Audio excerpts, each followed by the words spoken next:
तेरे मिसले नहीं है खुदा की कसम, है कलाम इलाही में शमसुद्दुहा।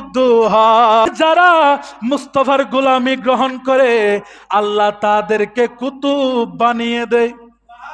कर रसूले खुदा की गुलामी में क्या है।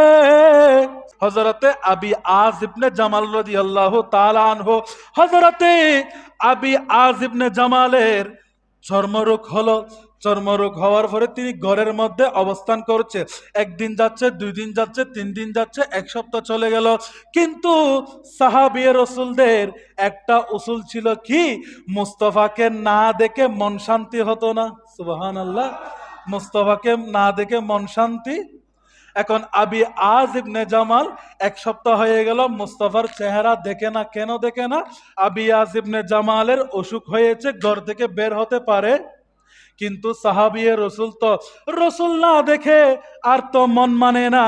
একদিন হযরতে আবি আজ ইবনে জামাল এইভাবে একটা কালো চাদর গায়ে দিয়ে, আবি আজ ইবনে জামাল মুস্তাফাকে না দেখে মুস্তাফাকে দেখার জন্য যখন মন ছটফট শুরু করে দিল, একটা কালো চাদর গায়ে দিল। এইভাবে মুখ লুকাইয়া লুকে লুকে মসজিদে নববীর কর্নারের মধ্যে বসে গিয়েছে। সুবহানাল্লাহ। তখন দু জাহানের বাদশা নবী, নবী রহমাতাল লিল আলামিন নবী মিম্বরে দাঁড়িয়ে খুতবা দিচ্ছেন। মিম্বরে দাঁড়িয়ে তা আমার নবী জানে কি জানে না, আবি আজ ইবনে জামাল এইভাবে কালো চাদরে মুখ ঢাকা দিয়ে আমার নবীর চেহারায় আনোয়ার জিয়ারত করতে লাগলেন, যাতে গায়ের গন্ধ কোনো সাহাবী কি করে না পায়। সেজন্য এইভাবে লুকে লুকে আমার নবীকে দেখছেন। তিনি সাহাবী মনে করেছেন আমার নবী খেয়াল করে নাই। কিন্তু যখন নামাজ শেষ হলো, খুতবা শেষ হলো, যখন এক এক করে সাহাবীরা বের হয়ে যাচ্ছে, আমার নবী ডাক দিল, ওগো আবি আজ ইবনে জামাল, তুমি মুস্তাফার কদমে এসেছো, কিন্তু মুস্তাফার সাথে দেখা না করে চলে যাচ্ছ কেন? সুবহানাল্লাহ। তখন আবি আজ ইবনে জামাল আমার নবীর কদমে আসলো। ইয়া রাসূলুল্লাহ, আমি আবি আজ ইবনে জামালের আজকে 1 সপ্তাহ যাবত চর্মরোগ হয়েছে। কি রোগ হয়েছে? চর্মরোগ হয়েছে। বাজারে গেলে বাজারের মানুষ আমাকে ঘৃণা করে তাড়িয়ে দেয়। মসজিদে ঢুকতে চাইলে মানুষরা গন্ধ আসতেছে বলে বলে আমাকে মসজিদ থেকে তাড়িয়ে দেয়। কিন্তু ইয়া রাসূলুল্লাহ, আমি আজ ইবনে জামাল আর কতদিন আপনি নবীকে না দেখে থাকতে পারি? সুবহানাল্লাহ। আমি আজ ইবনে জামাল কতদিন আপনি নবীকে না দেখে থাকতে পারি? ইয়া রাসূলুল্লাহ, মনটা বড়ই আনচান আনচান শুরু করে দিল। সেজন্য আমি একটা কালো চাদর গায়ে দিয়ে আপনি মুস্তাফার চেহারা জিয়ারত করতে চলে আসলাম। তখন আবি আজ ইবনে জামাল বলল, ইয়া রাসূলুল্লাহ, আমার গায়ে থেকে গন্ধ আসার কারণে আমি চাদর দিয়ে ডেকে রয়েছি।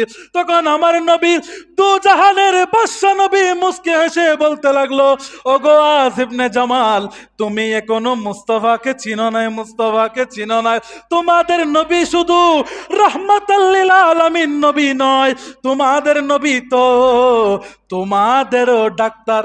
সুবহানাল্লাহ। তখন আমার নবী আবি আজ ইবনে জামালের চাদর এভাবে সরালেন। আবি আজ ইবনে জামালের চাদর সরানোর পরে আমার নবী নিজের তুতু মুবারক আবি আজ ইবনে জামালের শরীরের মধ্যে মালিশ করে দিল। বলছেন, খোদা কি কসম, ওয়াল্লাহি আল্লাহর কসম, আমার নবী তুতু মুবারক আবি আজ ইবনে জামালের শরীরে মাখতে দেরি, চর্মরোগ ভালো হতে দেরি করে না। একটু জোরে বলেন সুবহানাল্লাহ। তাহলে আমার নবী পারে কি পারে না? আমার নবী পারে কি পারে না? অবশ্যই পারে। পারে কেন কেন কেন? তেরে মসনদ নাজে আরশে বড়ি, তেরে মেহরা মেরা ज़हरू है अमीन, तू ही सरवारे हर दो जहां है शाह तेरे मिसले नहीं है खुदा की कसम है कलाम इलाही में शम्सुद्दुहा।